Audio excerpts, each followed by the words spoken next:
مجبوری میں بھی کچھ چور چوری کرتے ہیں. بچے پکڑے گئے نا چوری کرتے ہوئے. اجمیر شریف میں بہت سارے درگاہ میں بہت سارے چور ہوتے ہیں, بچے چھوٹے چھوٹے. آپ کو پتا نہیں ہوگا کہ حاضری دینے جا رہے ہیں اور پیچھے سے چھوٹے چھوٹے بچے لگے ہوئے ہیں, آپ کو ڈاؤٹ ہوتا نہیں ہے اور آپ کی پاکٹ صاف کر جاتے ہیں. جب پکڑے گئے نا بچے اور ان سے پوچھا گیا کہ تم چوری کیوں کرتے ہو, تو ان کا جواب کیا تھا, میری ماں بہت بیمار ہے, علاج کے لیے میرے پاس پیسے نہیں, میرے بہن کی شادی ہے, میرے پاس پیسے نہیں, باپ مر گیا ہے, میں کیا کرتا. کیا ہماری قوم مسلم کے پاس ایسا کوئی مسودہ, کوئی پلان ہے جو ارب پتی, کروڑ پتی, لاکھ پتی مسلمان ہے, اس کے پاس کوئی سا فارمولا ہے کہ قوم کے ان بہکے ہوئے نوجوانوں کو اس برائی کی لت سے نکال کر کے مصطفیٰ کا وفادار بنایا جائے؟ کوئی فنڈ ہے آپ کے پاس میں؟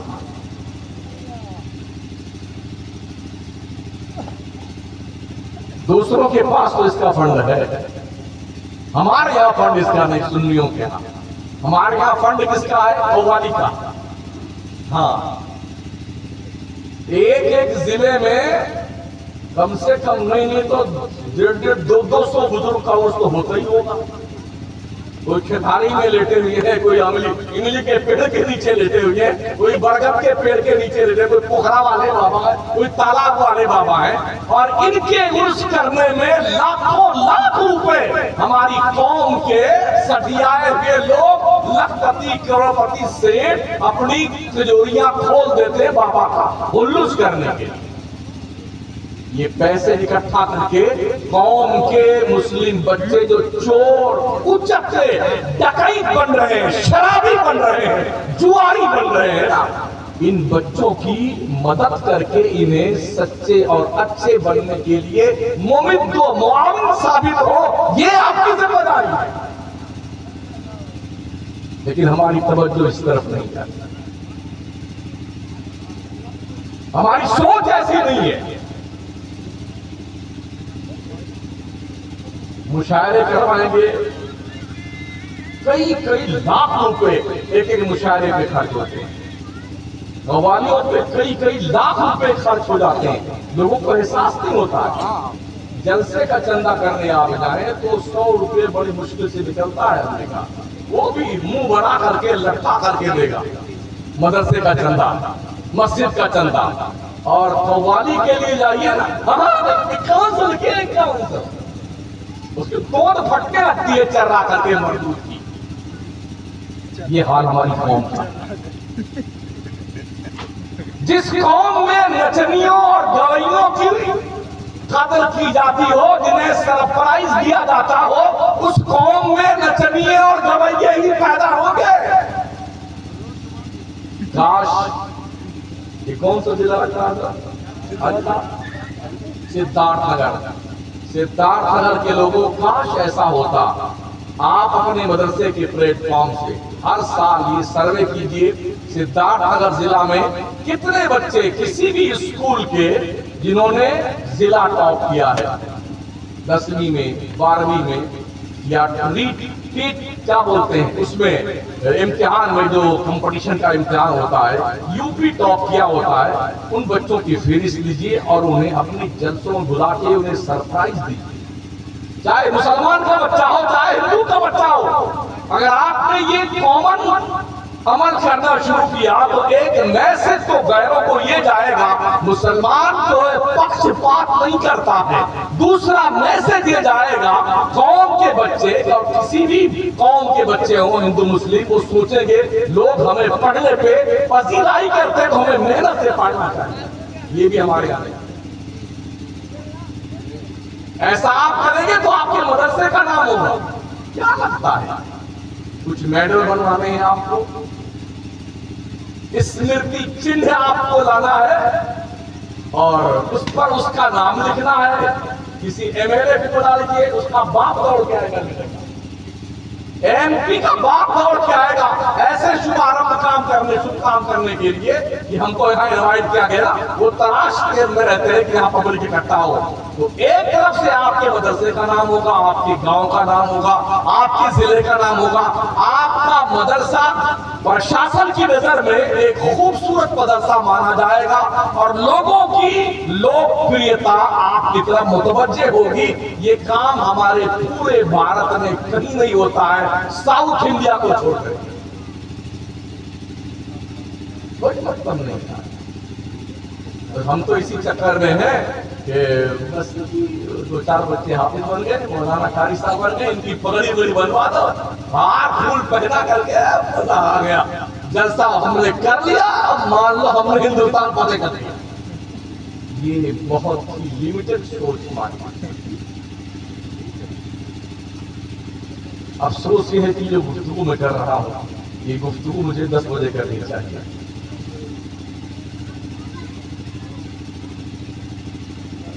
آدھی سے زیادہ کرسیوں کو میں تک سنا رہا ہوں.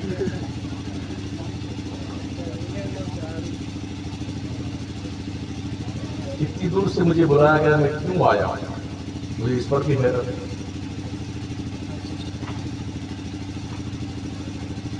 اگر ہم کچھ سبق آپ کو نہ دے سکے، کچھ بتا نہ سکے، کچھ سمجھا نہ سکے، تو پھر ہمارے آنے کا کیا مقصد ہوتا؟ آنے پہ پیسے خرچ ہو گئے.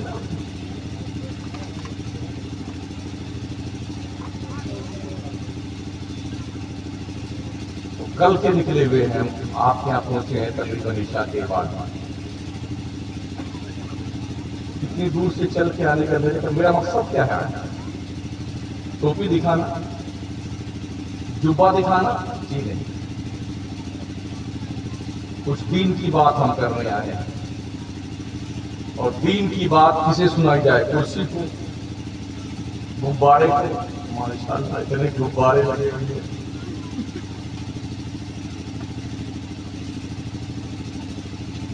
پردھان جی اس بات کا خیال رکھیے گا، کبھی کسی بھی آدمی کو رکھیے نا، بہت ہی چھوٹا جلسہ کیجیے، پیسہ کم خرچ کیجیے، جو پیسہ بچے اسی مدرسے میں کریں. ابھی تو مدرسے میں شاید تراشا بھی پورا ڈھلکا نہیں ہوا.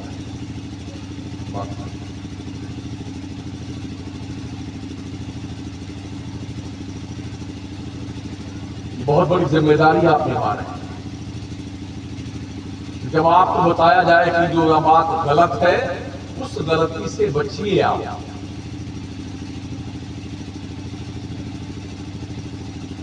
اللہ کا وعدہ ہے، ان تنصروا اللہ ینصرکم ویثبت اقدامکم.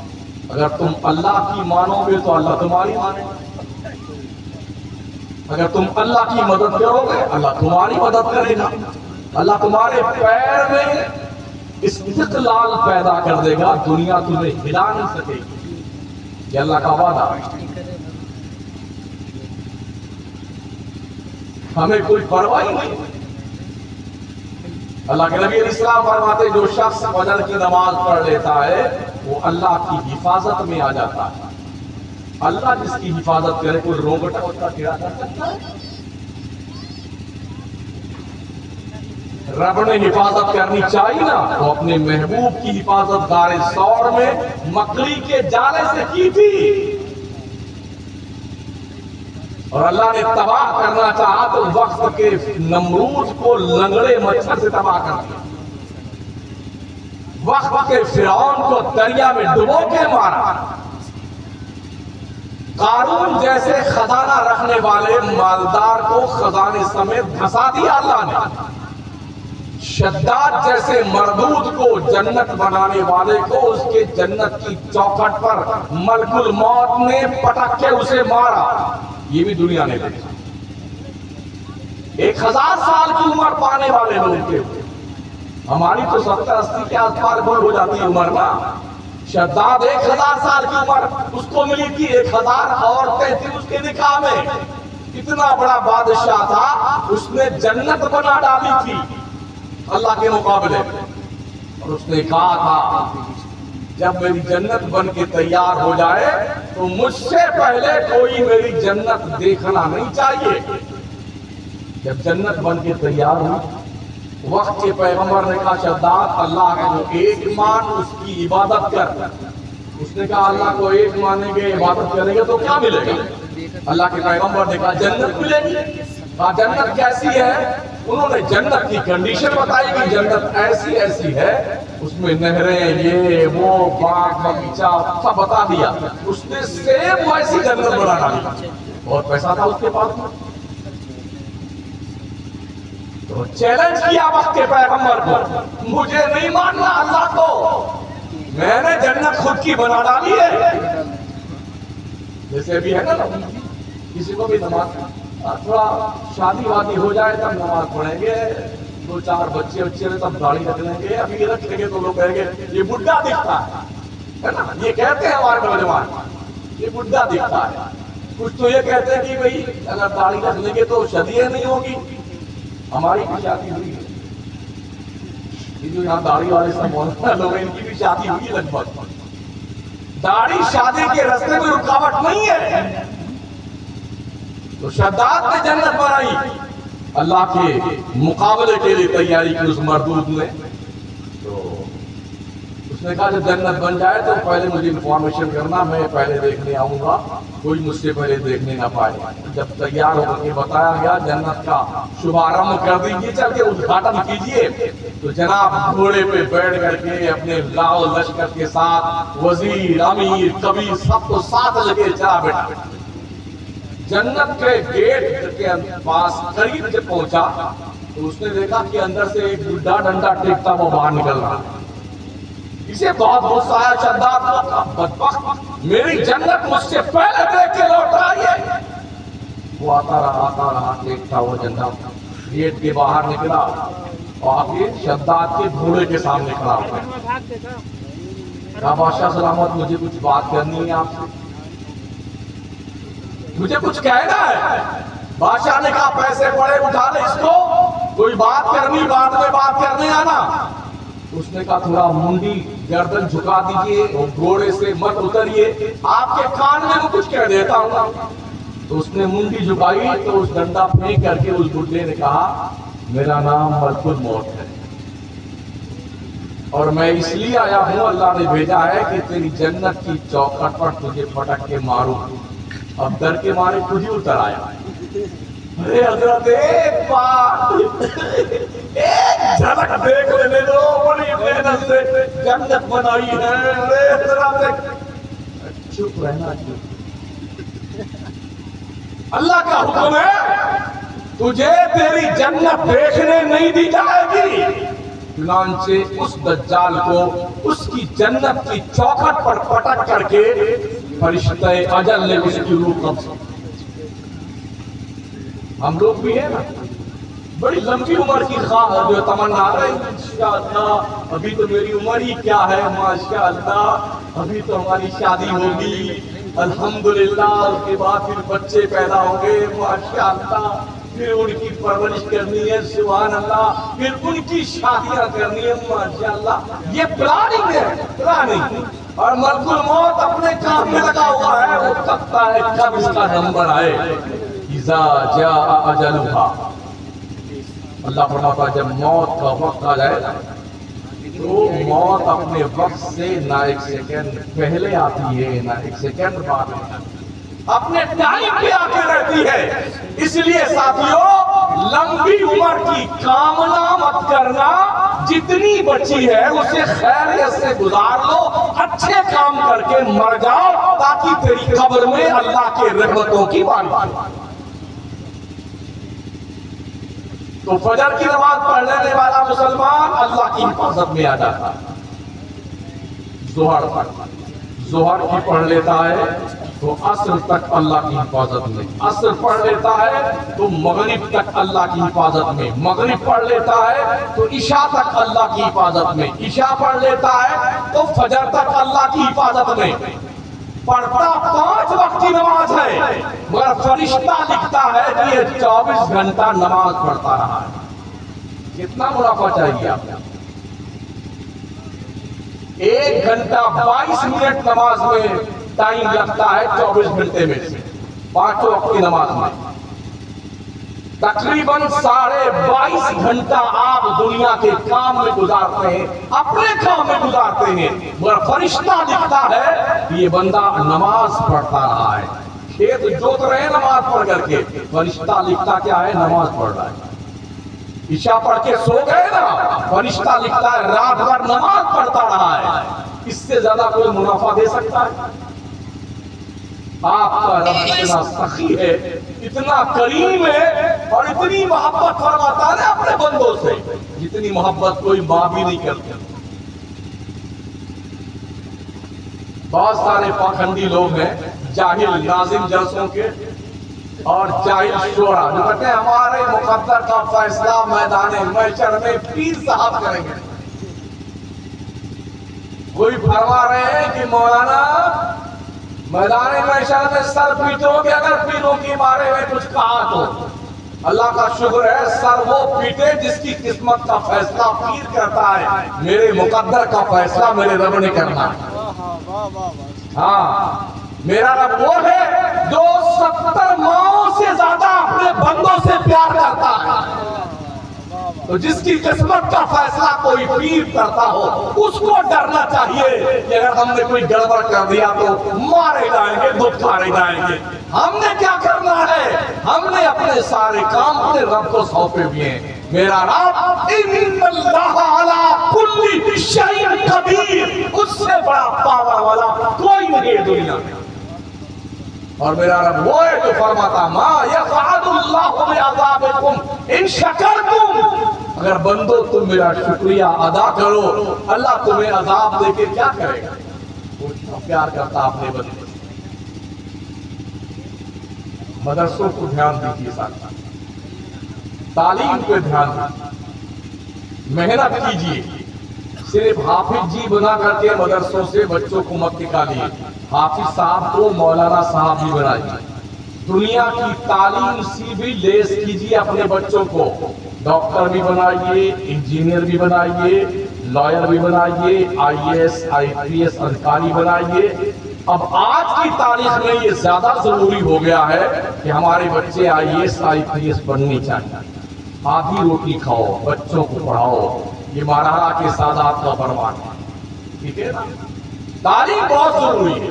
اگر مہینے میں آپ 20 دن مچھلی، گوشت، تیتر، بٹیر، مرغا کھاتے ہیں نا، ایک دن کھائیے، پیسہ بچائیے اور اپنے بچوں کی تعلیم پہ محنت کیجیے۔ ہم نے دیکھا ہے بامبے میں، جب میں کوکھن کے علاقے میں تقریر کرنے گیا تو لوگوں نے اپنے بڑے بڑے باغات ہیں ہاپس کے، سب بیچ ڈالے اپنے بچوں کو پڑھانے کے لیے۔ کاجو کا باغیچہ بیچ دیا بچوں کو پڑھانے کے لیے، بنگلہ تھا بیچ دیا، بمبئی میں بھاڑے پہ رہتے تھے۔ میں نے پوچھا یار ایسا تم نے کیوں کیا؟ تو ان کا کہنا ہے کہ ہم نے بچے کو پڑھایا ہے، ڈاکٹر بنایا ہے، ہمارا بچہ 2 سال میں اتنا بڑا باغیچہ خرید لے گا۔ بمبئی میں جتنے بڑے بڑے ڈاکٹر ہیں وہ سب کوکنی ہیں، پڑھتے ہیں، وہ پڑھاتے ہیں، تعلیم کی اہمیت ہے ان کے نزدیک۔ اور ایک ایک ڈاکٹر ایک دن میں 10 جگہوں پہ بیٹھتا، 1 گھنٹہ اس ہاسپٹل میں، 2 گھنٹہ وہاں پر، 3 گھنٹہ وہاں پر۔ اور جانتے ہو ان ڈاکٹروں کی فیس 1500، 2000، 2500، 3000 روپے، صرف 3 سے 4 منٹ کا چیک اپ کرنے پہ وہ فیس لے لیتا ہے۔ کتنا پیسہ کماتا ہے وہ؟ کتنے بقیہ خریدتے آم کے، کاجو پستہ بادام کے، کتنی بلڈنگیں بنا دی ہم نے۔ تعلیم، ہم نے تعلیم کو اہمیت نہیں دی ہے۔ ہماری قوم تعلیم پر جب تک اہمیت دیتی تھی آج کے 400 سال پہلے تک، تو دنیا کے نقشے پر 3 بر اعظم پر مسلمانوں نے حکومت کی، علم کی بنیاد۔ آج جو یہ ساری ایجادات ہیں نا، یہ میزائل، یہ گھڑی، یہ بڑی، اور یہ جو ہے تو یہ کس نے بنایا؟ کسی کے باپ نے بنایا ہے نا، یہ سب مسلمانوں نے بنایا ہے۔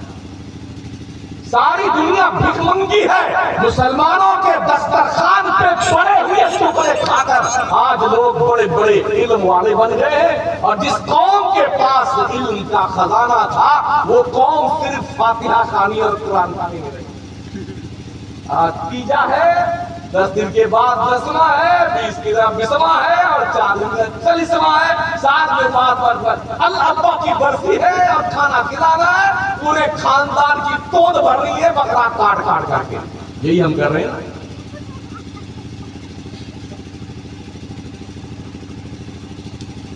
بے شمار اداروں کو دیکھا ہم نے، بچے قرآن کی پیٹیاں سر پہ رکھ کر کے آج فلانے سے کیا ان کے ابا کو بخشوانے جا رہے ہیں، ان کی اماں کے مزار پہ قبر پہ فاتحہ پڑھنے جا رہے ہیں، قرآن خوانی کرنے جا رہے ہیں. ارے بھائی صاحب، ماں باپ نے بچوں کو پڑھنے کے لیے بھیجا ہے، قرآن خوانی کرنے کے لیے نہیں بھیجا ہے. یہ ظلم ہے بچوں کے ساتھ میں. کسی بھی بچے کو کسی بھی آدمی کے گھر پہ قرآن خوانی کے لیے بھیجنے کی شرع اجازت نہیں ہے. جس کو فاتحہ کروانا ہے مدرسے میں لا کے دیکھے گا، اور چھٹی کے وقت میں بچہ قرآن خوانی کر لے گا. یہ ذمہ داری ہر مدرسے کے مدرسین کی اور کمیٹی کی ہے. مگر معاملہ یہ ہے، لوگ کہیں گے اچھا مولانا ہمارے گھر پہ نہیں بھیجو گے بچوں کو، اب چندہ لینا بمبئی میں رمضان میں تو بتائیں گے. تو یہ کہتا نہیں، ہاں یہ سٹیارا ہوا سیڑ جو ہے نا آ جانا چندہ لینا بتائیں گے. یہ دعوت دی جاتی ہے. اللہ نے مان لو تمہیں ایماندار بنایا ہے تو تمہارا کوئی احسان تھا. جو غریب ہے کیا اس کا کوئی قصور تھا کہ وہ غریب ہے؟ جی نہیں، یہ اللہ کی تقسیم ہے. اللہ کبھی دولت دے کے آزماتا ہے اور کبھی دولت لے کے آزماتا ہے. دھیان رکھنا. اگر آپ مالدار ہیں تو فخر مت کیجئے، کہیں ایسا نہیں ہے کہ تو تیرا رب تیری آزمائش کر رہا کہ میرا بندہ دولت لا کر دیکھتا ہوں کیا کرتا. اور غریبوں اپنی غربت پہ ماتم مت کرنا، اس لیے کہ اللہ کے پیغمبر فرماتے ہیں ایک غریب اور مسکین آدمی اگر اس پر شکر ادا کرے کہ مجھے میرے رب نے جس حال میں رکھا اس کا شکر ہے، اللہ کے پیغمبر نے فرمایا ایسا غریب فقیر کل میدان محشر میں دولت مندوں سے 500 سال پہلے جنت میں جائے گا. اللہ کے پیغمبر فرماتے ہیں اللہم احینی مسکینا وَأَمِتْنِي مِسْكِينًا وَحْشُرْنِي فِي زُمْرَةِ الْمَسَاكِينَ. اے اللہ مجھے مسکینوں جیسی زندگی دے، اے اللہ مجھے مسکینوں جیسی موت دے، اے اللہ میرا حشر مسکینوں کے ساتھ کرنا. یہ دعا مصطفیٰ نے امیروں کے ساتھ نہیں مانگی ہے، مسکینوں کے ساتھ، غریبوں کے ساتھ، یتیموں کے ساتھ. نظام قدرت ہے. غریب سوچتا ہے یار اتنی دن سے ہمیں دعا مانگ کے تھک گیا، اللہ تیری رحمت کے دروازے کھلتے کیوں نہیں ہیں؟ اللہ سے پوچھیں اللہ کیوں نہیں رحمت کا دروازہ کھلتا؟ نعرہ تکبیر، نعرہ رسالت، اولاد رسول حضور سید حسنین میاں صاحب اللہ. نعرہ تکبیر، نعرہ رسالت.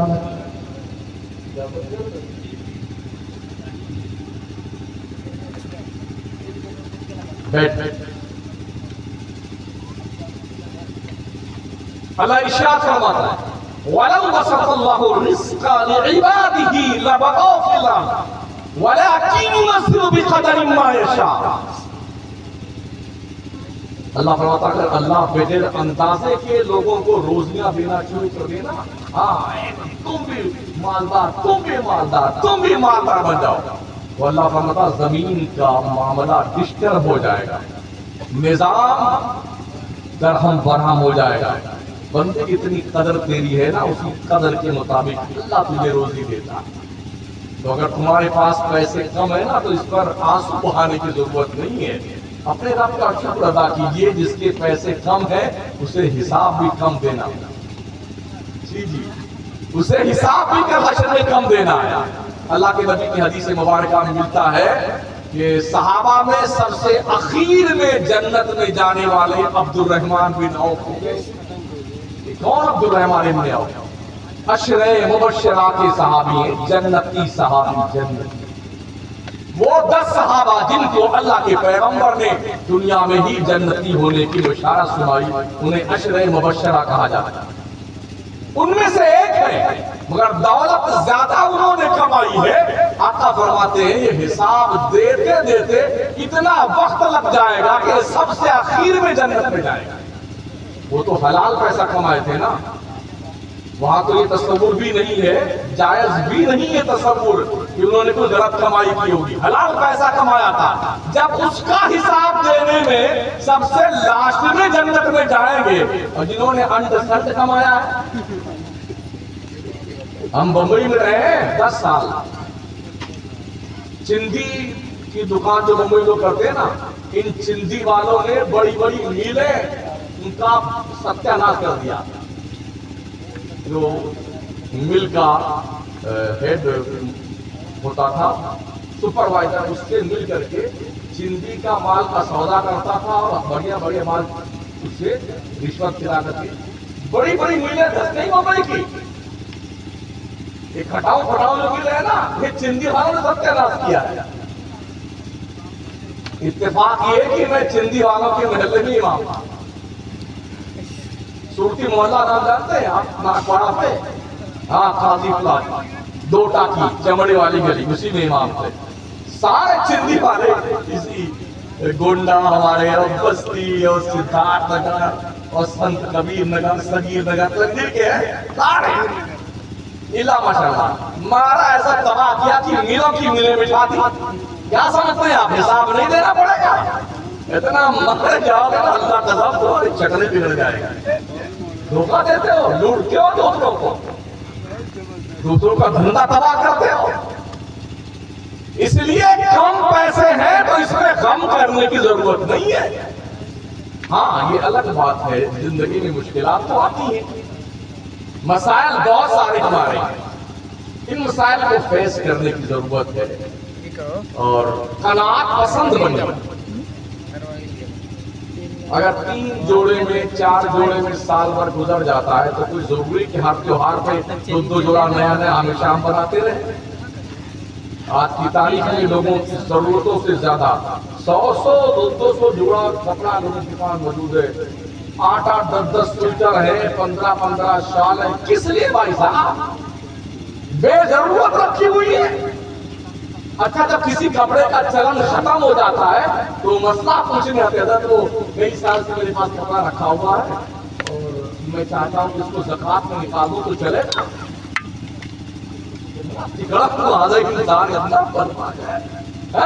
کیا جگاڑ ڈھونڈ رہا ہے, کیونکہ اب اس ڈیزائن کا چلن نہیں رہ گیا ہے نا, تو اسے اللہ کے راہ میں صدقہ کرتے ہیں, زکات میں نکال دیتے ہیں. جبکہ اللہ کیا فرماتا ہے, اپنی چوائس کی چیز میرے راستے میں خرچ کیجیے. ہاں خود پسند نہیں ہے دوسروں کو صدقہ دے کر کے خیرات کے نام پہ اپنا ڈھڈورا پٹوانا چاہتے ہو. اللہ فرماتا ہے لن تنالوا البر حتى تنفقوا مما تحبون وما تنفقوا من شيء فإن الله به عليم. تمہیں نیکیاں اس وقت تک نہیں ملے گی جب تک اپنی چوائس کی چیز اللہ کے راستے میں خرچ نہیں کرو گے. سمجھ لیجیے یہ ٹوپی مجھے بہت پسند ہے, اگر میں اسے اللہ کے راستے میں خیرات کروں تب مجھے ثواب ملے گا. یہ ٹوپی کہیں ٹوٹ گئی, پھٹ گئی, تو اب میں سوچوں گا اسے خیرات کر کے ثواب لے لوں, تو ہم سے بڑا احمق کوئی نہیں ہے. جو ہمیں پسند نہیں ہے وہ ہم اللہ کے راستے میں دینا پسند کرتے ہیں. یہ بھی دیکھا ہے, اگر گاؤں میں بڑا گاؤں ہوگا شاید جی, ویسے تو مدرسے میں مدرسین اور طلباء کو شادی وغیرہ میں دعوتیں بہت کم ملتی ہیں. ہم بھی چڑھائی پٹائی کی مولانا, ہم بھی مدرسے میں رہے ہیں, اب بھی رہ رہے ہیں, پڑھاتے لکھاتے ہیں. ایسے دعوت نہیں دیں گے, 10واں 20واں 3جا فاتحہ کی دعوت خوب کھلائیں گے, اور شادی کا موقع ہے تب دعوت نہیں دیں گے, اور ایک آدھ دیکھ کھانا بچ گیا تو فوراً شروع کریں گے. پرنسپل صاحب اچھا بچے کتنے ہیں آپ کے یہاں, تو میں کھانا بھیجا ہوں. تیری ایسی خبیث نہیں ہے, کھانا بچ گیا تو مدرسے میں کھانا بھیجتا, غیرتیں تیری مر گئی ہیں. پہلے سے دعوت کیوں نہیں دی؟ اس کا مطلب تو نے مدرسے کے علماء کو اور بچوں کو ہلکے میں لیا ہے. تجھے شاید پتا نہیں یہ بچے جب مدرسوں کے چلتے ہیں ان کے پیروں کے نیچے جبریل اپنا نورانی پر جاتا ہے. تو ہم نے یہ سمجھا کہ ہمارا دیکھ کر کھانا خراب نہ ہونے پائے، احسان بھی کر دیں گے کمیٹی کے اوپر، مدرسے کے اوپر. اور مولانا صاحب ہمیشہ کہیں ارے ماشاء اللہ، اللہ آپ کو سلامت رکھے، ایک دن کا کھانا کا انتظام آپ نے کر دیا. یہ چکر آپ کا صرف میت کے وقت دعا، کھانا مت کھلائیے مولانا لوگوں کو، ورنہ یہ روز دعا مانگیں گے اللہ آپ کی اپنی فلانا سے مرے تو اچھا ہے. ہاں اس کا اس کا باپ والے کا تو اچھا کھانا ملے گا. شادیوں میں اچھا کھانا کھلائیے تاکہ یہ دعائیں مانگے اللہ ان کو زندگی دے سلامتی کے ساتھ، تاکہ ان کے بچے پھولے بھرے اور شادیوں میں ہمیں دعوت ملے. مرتے وقت کھلاؤ گے تو تمہارے مرنے کی دعا مانگی جائے گی، سیدھی سی بات ہے.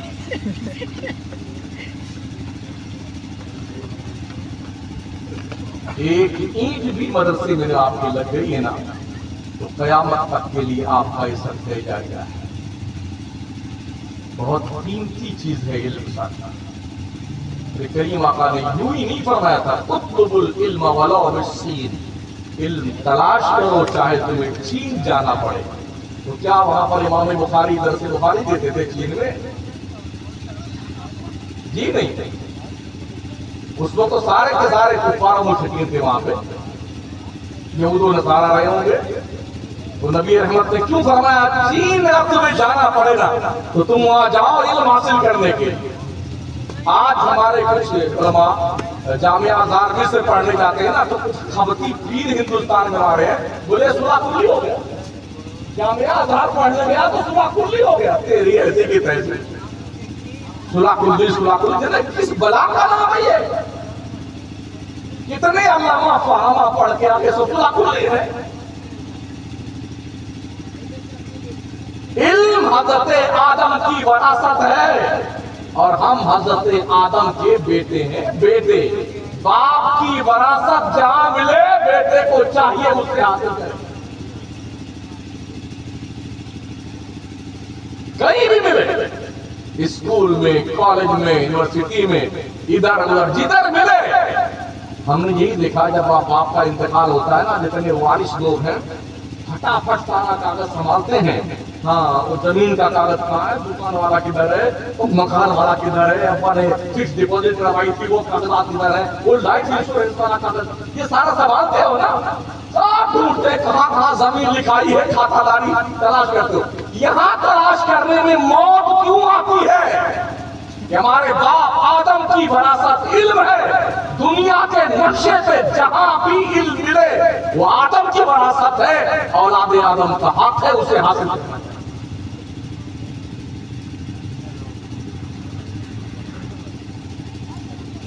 گفتگو اختتام پذیر کروں اس لیے کہ 1 گھنٹہ کے اوپر ہو رہا ہے مجھے تقریر کرتے ہوئے، اور میں بھی سمجھ رہا ہوں کہ شاید میں ظلم کر رہا ہوں آپ پر تقریر کر کے اس وقت.